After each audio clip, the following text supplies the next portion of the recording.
Okay, quickly let's solve this question. This is learn chemistry, and please let's pay attention. Jam is very close. Quickly, they say question one says that 15.3 gram of a sample of KClO3 was required to make a saturated solution with 50 cm cube of water at 25 degrees Celsius. What is the solubility of the salt at 25 degrees Celsius? We are given K, which is potassium, equals to 39, chlorine, Cl, equals 35.5, and oxygen equals 16. Let's look at this question very well. This question is from solubility. It's from solubility, and solubility is to come out in jam. Yes, very important aspect of chemistry.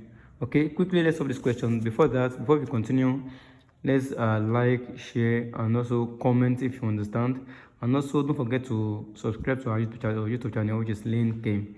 That's our YouTube channel. There we're going to be dropping more and more solutions to jam chemistry questions and simple ways you can solve them. Quickly, let's look at this question. 15.3 gram of a sample of KClO3. The first thing is to know that this is the mass. 15.3 gram is the mass. Mass is measured in gram, all right, or kilogram. So here we have the gram here. So this is the mass of KClO3.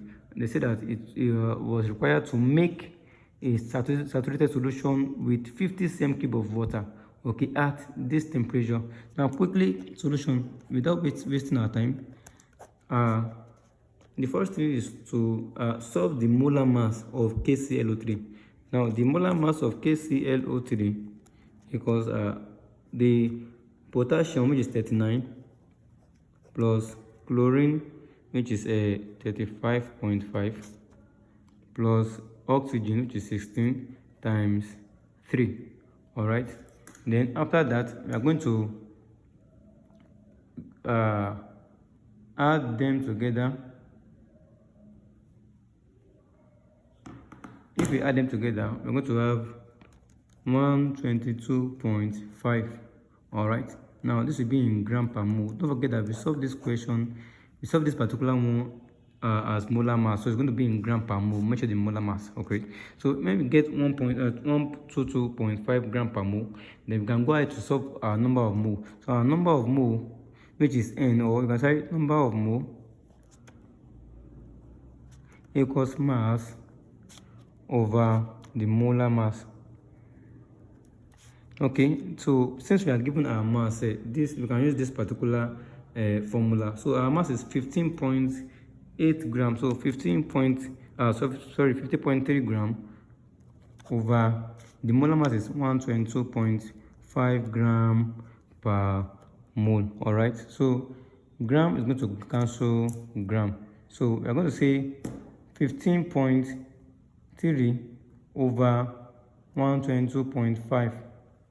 That's 50.3 over 122.5, which will give me 0.12 mole. Now, number of mole is measured in mole as well. So when we get this is not the final answer. Now, we can use this formula as well. After getting the number of mole, we can say number of mole, which is N, is equals to concentration times volume in centimeter cube over 1000. Okay, so if you say we are given the number of what? We have gotten number of mole already. Sorry, we have gotten number of mole is 0.12 mole. So this number of mole here, you can put it here by saying 1.12 is equals to C times our volume is what? 50 cm cube, right? Over what? 1000. Don't forget that this volume is in cm cube, so we have to convert it to dm cube by over 1000. But if it's in dm cube, then we don't need to divide it again. We leave it that way.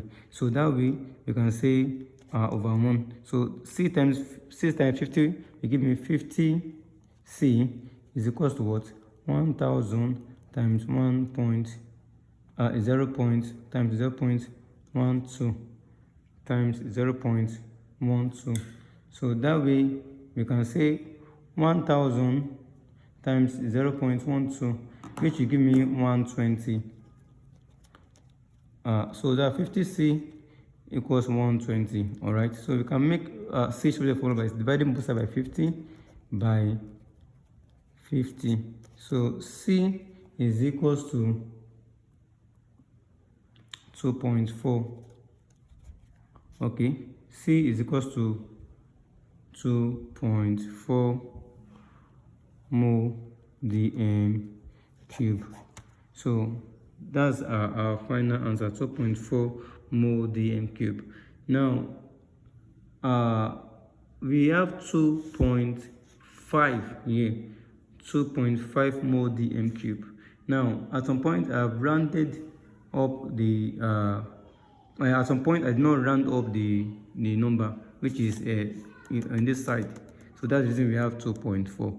But if we're going to approximate it, we're going to have 2.5 mole dm cube. So meaning that A is correct.